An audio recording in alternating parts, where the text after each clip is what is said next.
Thibaut fait pour respirer quand il dort? Comment tu fais ça? Parce que quand on ne peut pas être aussi bête que tu es et respirer pendant le sommeil. Alors, je vais vous faire écouter sans plus tarder cette sortie de Thibaut. Je vais vous la faire écouter tout de suite là. C'est horrible. Je vais d'abord garer parce que faut qu'on reste concentré. Moi, j'ai été choqué. Je me suis dit, waouh, comment on fait pour être aussi bête? Hein? Comment on fait? Je devais aussi récupérer un truc là. Je vais m'accorder quelques minutes. Je vous fais écouter l'audio. Vous avez certainement vu la vidéo là. Voilà, cette vidéo là, j'ai vu sur YouTube ce matin. J'étais en train de chercher le conseil des ministres. Écoutez vous-même. Même ici, quand je vois mes amis, on m'invite au resto. On n'a pas besoin d'aller chez les autres. On arrive, je le rejoins. Il me dit non, mais écoute, j'ai un problème de vin. Il n'y a pas de vin à la maison. Prends les bouteilles de vin. Donc, je vais à Mbolo. Je crois que j'avais 80 000. J'avais 100 000, je crois. J'ai pris 2 ou 3 bouteilles de vin. Je me suis dit, bon, c'est quand même mon ami. Et il me dit, bon, on va manger. Déjà, ce que j'ai trouvé bizarre, on va manger chez toi et c'est moi qui paye le vin. Bon. Soit tu m'invites, et la prochaine fois je t'invite, ou soit je comprends. J'ai trouvé ça bizarre quand même. On arrive chez lui, il m'invite à manger chez lui. Il me dit non, mais prends le vin parce que c'est un amateur. Olivier est un amateur de vin rouge. Il aime le bon vin. Donc, je me dis, c'est quand même Olivier, c'est un ami, bon, c'est pas grave, on prend le vin. J'ai dépensé quoi? 3 bouteilles, hein, ça m'a coûté quoi? 80 ou 60 000, je sais même plus, je n'ai plus le chiffre en tête. Je m'en foutais. J'arrive chez lui, on mange, je me dis bon. J'ai quand même dépensé mon argent parce qu'on n'a bu qu'une bouteille. Donc les 2 autres bouteilles sont restées chez lui. Je me dis, bon, quand même, il va me rembourser mes bouteilles. Non, ce qui m'a d'abord étonné, c'est qu'il me met dans sa voiture. C'était une toundra, un truc comme ça. Il me met dans la toundra. Il m'accompagne à l'hôtel du stade, là où je devais dormir, là où j'ai logé. Je dis, oh. Puis quand il me rend pas mon argent, je dis, ben, bon, c'est pas grave, je suis en vacances, c'est pas grave, je continue mon truc. Je ne l'ai plus jamais rappelé. Parce que je ne comprends, moi je ne fonctionne pas comme ça. Soit on mange chez toi, c'est toi qui prends tout en charge, et après je t'invite, ou voilà, ou alors tu m'amènes dans un restaurant, quelqu'un, si tu n'as pas l'argent, je vais payer. Je me souviens ce jour-là, on a même mangé quoi? C'était le sanglier, un truc comme ça. Mais c'est comme ça que je suis comme le type là, il est chiche. Je ne lui ai jamais rien demandé. Jamais, jamais de la vie. Même pas de me rendre mon argent, je ne lui ai même pas demandé. Parce que ce n'est pas dans mon esprit, ce n'est pas dans mon truc. Et quand vous voyez quelqu'un comme ça, là, vous croyez que quoi? C'est celui-là qui va vous sauver. Bien. Je vous avais écouté, je vais m'arrêter là. Vous savez, quelqu'un m'avait dit une fois, mais parfait, pourquoi est-ce que vous ne répondez pas lorsqu'on attaque le chef de l'État, ceci? Vous savez, il y a un proverbe qui dit, si tu vas à la rivière et qu'un fou ramasse ton linge, tu ne cours pas après le fou. Tu restes à l'eau jusqu'à ce qu'un passant arrive et tu trouves une solution. Si on vient à répondre à des gens là, c'est comme si on venait à courir derrière les fous. Moi, je suis fan. Je suis du Nord.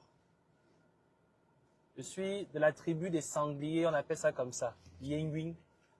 La tribu des sangliers. Pas n'importe quel sanglier, des nobles sangliers. Alors, ce qui se passe chez nous les fans là, ça se passe partout.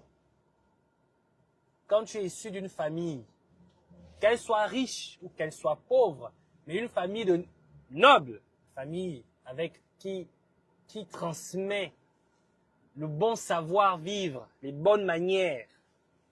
D'accord? Il y a des choses que tu dois apprendre, que tu dois connaître, que tu dois maîtriser. Quand tu vas dans une maison ou tu vas chez quelqu'un, on te regarde de ta manière de t'asseoir à table, de ta manière de tenir les couverts, de ta manière de manger, de ta manière de t'exprimer. On sait que lui là, il sort d'une famille noble. On sait. Mais Thibaut Adjatis et Jonas Moulenda, c'est pas qu'ils sortent de famille noble. Non, ça n'a rien à voir. Leur famille n'a rien à voir avec. Les deux là, ce sont des hommes de caverne. Ce ne sont même pas des pygmées, parce que même chez les pygmées, ces qualités-là et ces valeurs-là, on les connaît. Alors, écoutez son histoire. Il dit qu'il serait venu à Libreville, Oligui l'aurait invité chez lui pour manger. Moi, je vivais en Turquie. Les qualités que nous avons en Afrique, là, on les a aussi en Turquie. On les a partout dans le monde. Oligui n'est pas cuisinier. Ça veut dire que quand il t'invite chez lui à manger, c'est sa femme. C'est sa femme qui a fait à manger. Au lieu de t'amener dans un restaurant, parce qu'il est de bonne moralité et de bonne famille, qui t'accorde crédibilité et estime, il te dit, viens manger chez moi. Il ne t'emmène pas manger au KFC. Il estime que tu es une personne de valeur à ses yeux. Tu prétends avoir été son ami, il estime que tu es une personne de valeur. Au lieu d'aller te faire manger les Nike, il te dit, viens manger chez moi. Première chose. Mais pour toi, c'est pas normal. Tu trouves ça anormal. C'est normal, tu es un homme de caverne. Tu es un homme de caverne, Thibaut. Parce que tu ne peux pas te plaindre qu'une personne t'invite manger chez elle et estimer qu'il a mal, il s'est mal comporté. Mais c'est de l'estime. La deuxième chose, c'est que Oligui n'est pas cuisinier. Ça veut dire que quand il t'invite chez lui, c'est sa femme qui fait à manger. Et chez nous les femmes, chez les hommes civilisés, les hommes issus de bonnes familles, lorsqu'on t'invite manger chez quelqu'un,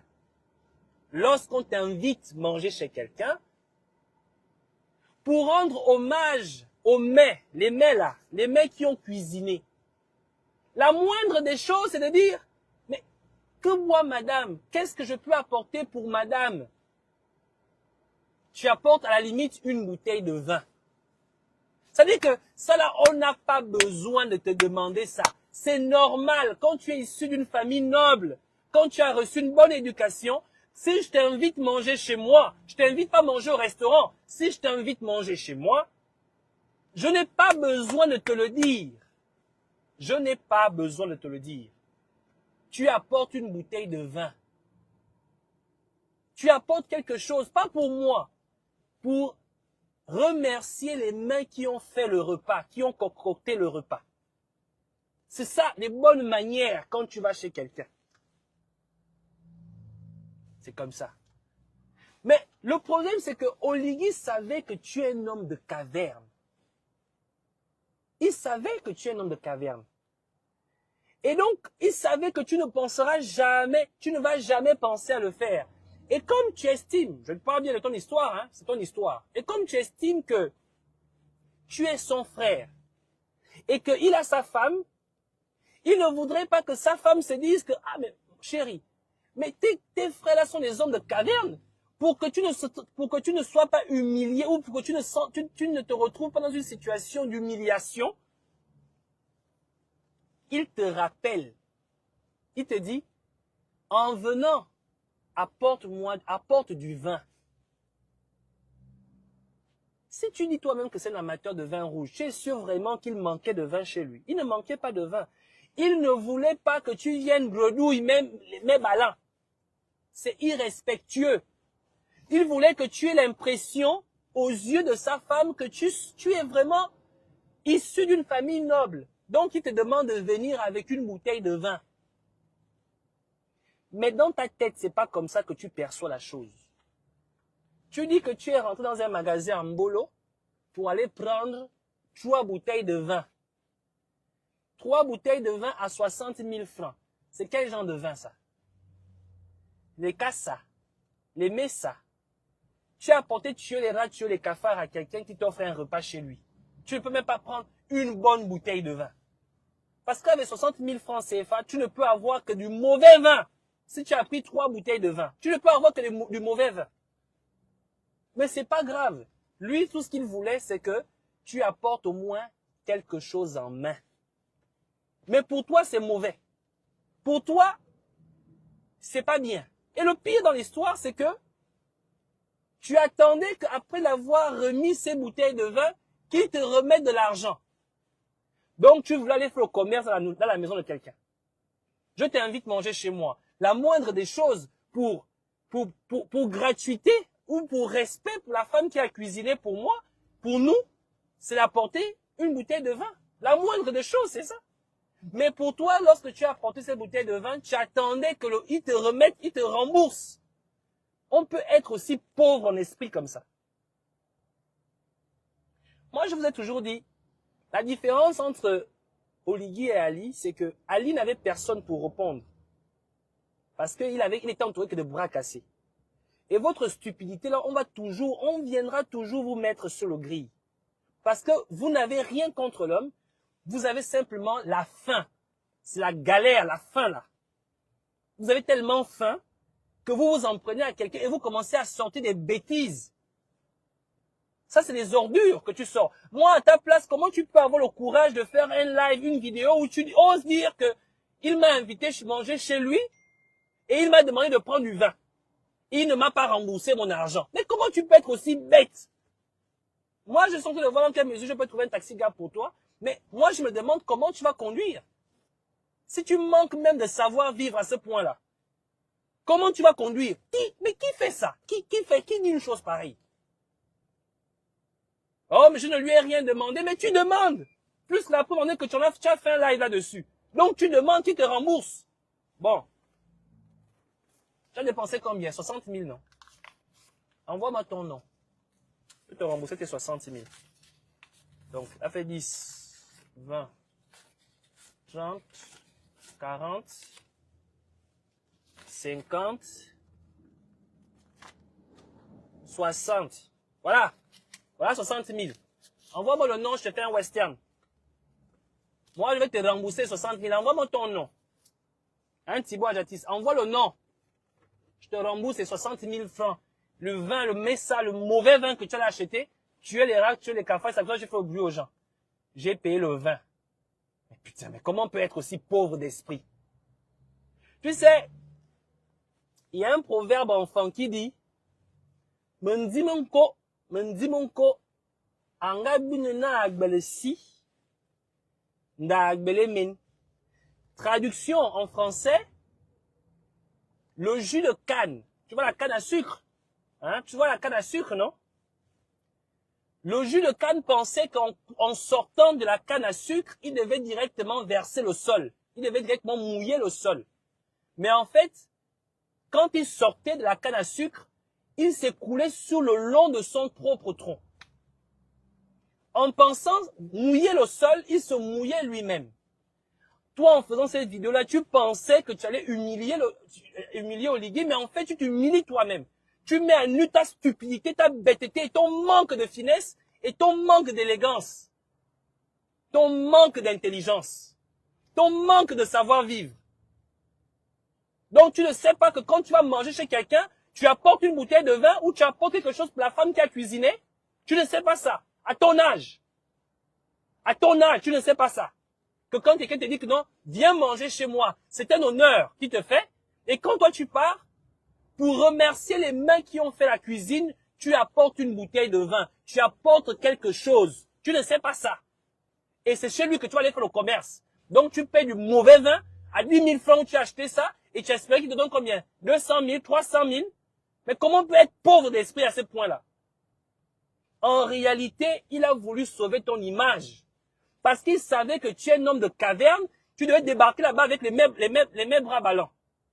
Et pour ne pas que tu débarques chez lui, les mêmes bras ballants, pour que sa femme s'exclame en disant, mais chérie, mais c'est quoi ces parents que tu m'emmènes à la maison? Ils ne savent pas que lorsqu'on vient manger chez quelqu'un, ben on apporte au moins quelque chose en main, même une bouteille d'eau. Il te rappelle, il t'appelle au téléphone, il dit, Thibaut, si tu viens chez moi, apporte au moins le vin. Et toi, tu as vu ça comme une dette. Il ne m'a pas remboursé mon argent. Qui est? Ouais, comment fanching. En fait, je vais vous dire une chose. Hein. La chance qu'il a eue, le président, de s'entourer des gens comme nous, c'est que nous, on va le pousser vraiment vers le haut. Parce qu'avec des mentalités comme les vôtres là, vous devez l'emmener vraiment vers le bas. Et c'est incroyable. Donc tu penses que le président m'invite chez lui, il m'invite manger chez lui, mais c'est un honneur. Mais je vais apporter au moins une bouteille de vin. Ça ne veut pas dire qu'il n'a pas du vin. Mais ça veut simplement dire que parce que je suis issu d'une bonne famille et que j'ai reçu une bonne éducation, je ne peux pas aller manger chez quelqu'un sans pour autant apporter ne fût-ce que quelque chose pour remercier la femme qui a cuisiné. Je vais te donner encore un autre exemple. Chez nous les femmes, lorsqu'on va se marier, il y a une partie, il y a un moment, parce qu'en fait le mariage chez les femmes est un jeu. C'est une série de jeux. Hein? Le mariage chez les femmes, c'est une série de jeux. Enfant, biving, ça veut dire les jeux. En fait, c'est pour détendre l'atmosphère tout en donnant un côté festif et émotionnel du mariage. Il y a une partie où on appelle, je sais pas, pour ceux qui sont mariés chez les femmes, qui ont pris des femmes femmes, il y a ce qu'on appelle Anita. Il y a un moment on donne un main, on appelle ça Anita. C'est une grosse, c'est un gros paquet de concombres comme ça. Un gros paquet de concombres comme ça qu'on remet à la belle famille, à la famille du mari, lorsqu'on les dit au revoir. On l'appelle Anita. C'est un gros paquet de concombres comme ça, énorme. Et le paquet de concombres là, c'est quoi la symbolique? C'est les femmes, les parents de la mariée, donc les femmes, pour offrir le premier repas à la belle famille. Elles se sont toutes mises ensemble pour concocter un paquet de concombres. Et pour la famille de l'homme, donc le mari, la famille qui vient épouser, pour remercier les femmes de ce repas, on leur remet une enveloppe. C'est symbolique. C'est une manière de dire que nous sommes venus chez vous parce qu'on va épouser une femme chez les parents. Donc je viens chez ma belle famille. Donc je viens chez vous, donc vous me recevez. Et comme il n'y a pas eu le temps de pouvoir vous faire à manger, je n'ai pas eu le temps de vous faire à manger, mais j'ai pu vous faire un paquet pour aller manger chez vous. Moi, pour reconnaître, pour la gratuité de l'acte, je remets une enveloppe pour prendre le paquet. C'est la même chose quand tu vas manger chez quelqu'un. La femme a fait à manger. Pour la gratuité du plat, tu apportes au moins une bouteille de vin. Tu apportes quelque chose en main. Donc, il faut comprendre ça. C'est un jeu. Et c'était un très beau jeu. C'était un très beau jeu. C'est-à-dire que c'est l'échange. Elle a fait à manger. Elle attendait. Elle attend rien de toi en réalité. Mais c'est toi qui dois montrer que je suis issu d'une très bonne famille. J'ai reçu une bonne éducation. C'est la raison pour laquelle quand tu viens, tu apportes une bouteille de vin. C'est ça, la civilisation. Hein, Thibaut Adjatis, toi et Jonas Moulenda, vous êtes pareils. C'est normal parce que vous mettez ensemble. Deux bandes. C'est-à-dire que, à t'entendre parler, je commence à comprendre qu'en fait, vous êtes une bande de gigolos. Toi, tu es le genre qui va au restaurant, tu commences à compter les pièces en main. J'ai pris un café, hein. Non, j'ai pris un café. J'ai juste pris un seul café. Ça fait combien? 2 euros. Voilà 2 euros. C'est pas le président qui est avare. C'est pas Olivier qui a été avare ce jour-là. C'est toi qui as été jugé insuffisant. Tu as été jugé insuffisant. Il n'a même rien contre vous. C'est pas parce que vous l'insultez qu'il ne veut pas travailler avec vous. C'est parce que vous êtes incompétent. Vous manquez en tout. En intelligence, en éducation, en savoir-vivre. Vous manquez de tout. Mais mon Dieu, mais c'est dans quel pays on a vu une personne se plaindre d'avoir été invité à manger chez quelqu'un et se plaindre d'avoir apporté une bouteille de vin? Qui fait ça? Juste des personnes qui ont faim. Tout votre bruit là, vous le faites simplement, pas parce que vous avez raison, mais parce que vous avez faim. La faim atteint un autre niveau. Et voilà pourquoi j'ai dit à Jonas Moulenda, et je te dis aussi à toi, envoyez les actes de naissance. avec le permis de conduire. Je vous promets qu'on va vous trouver le taxi Gab. C'est pas je ne blague pas. Depuis là, Jonas n'a pas encore envoyé l'acte. Jonas, envoie l'acte de naissance. Thibaut, envoie l'acte de naissance. Je vous promets que je vais vous trouver les taxis Gab. Je m'engage à vous trouver, vous deux, un taxi Gab chacun. S'il faut même qu'on fasse les cotisations pour sortir les 1 100 000 là, on va faire des cotisations. Parce qu'il faut que vous trouviez, vous deviez avoir un emploi. Parce qu'on ne peut pas mourir de faim intellectuellement à ce niveau-là. C'est pas possible. Et quand il parle, il est convaincu que ce qu'il est en train de dire a du sens. Donc tu vas chez quelqu'un, tu vas manger chez quelqu'un, tu ne penses pas apporter quelque chose pour la femme qui a cuisiné, et tu penses que tu es civilisé, et tu reproches à ton hôte de t'avoir rappelé que alors ouais, sort quand tu vas venir, apporte une bouteille de vin, et tu veux qu'il te rembourse. On peut être pauvre d'esprit comme ça. Bah. En tout cas, nous, il n'y a pas de problème. Envoie l'acte de naissance, Thibaut. Envoie. Il n'y a vraiment pas... En fait, ce qui me déçoit plus dans ce que vous appelez activistes, non, ce n'est pas des activistes. Les activistes, c'était nous. Et nous, on est rentrés pour apporter une autre forme de combat. Parce qu'il faut que vous compreniez. Enlever Ali Bongo, c'était la première étape. Il va falloir dessoucher l'esprit de 56 ans du règne des Bongo qui est ancré dans la mentalité des Gabonais. Et pour le faire, il faut venir sur place. C'est pour ça qu'on est venu. Parce que le combat n'est pas fini chez nous. On continue à le faire. À éduquer les populations. À montrer comment il faut faire les choses. Il faut déraciner ça. Vous êtes des influenceurs. Vous n'êtes qu'une bande d'influenceurs. Et des influenceurs qui ont faim. Ça, c'est plus dangereux encore. Tu sais, Thomas Sankara disait, un soldat sans éducation est un criminel en puissance. Moi, j'ai dit, un influenceur sans but est un mendiant en puissance. C'est quoi votre but? C'est quoi le but? Tu pensais mouiller le chef de l'État en faisant une vidéo de pacotille, mais en fait, tu ne savais pas que tu te mouillais toi-même. Le proverbe de la canne à sucre. Le jus de canne pensait qu'il devait s'écouler directement sur le sol, mais il ne savait pas qu'il devait couler tout le long, sur le long du tronc. Le tronc de la canne à sucre. En pensant mouiller le président, tu te mouilles toi-même. Tu es un idiot. Envoie l'acte de naissance. On va te trouver au taxi Gab. C'est tout ce que je peux trouver pour toi, le taxi Gab. Et même là, c'est un risque que je prends parce que je ne sais pas comment tu vas faire pour pouvoir t'en sortir avec les clients. Tu feras comment? Tu es tellement bête, tu ne sais pas comment tu vas. C'est vraiment un risque de vous balancer, de vous envoyer faire le transport.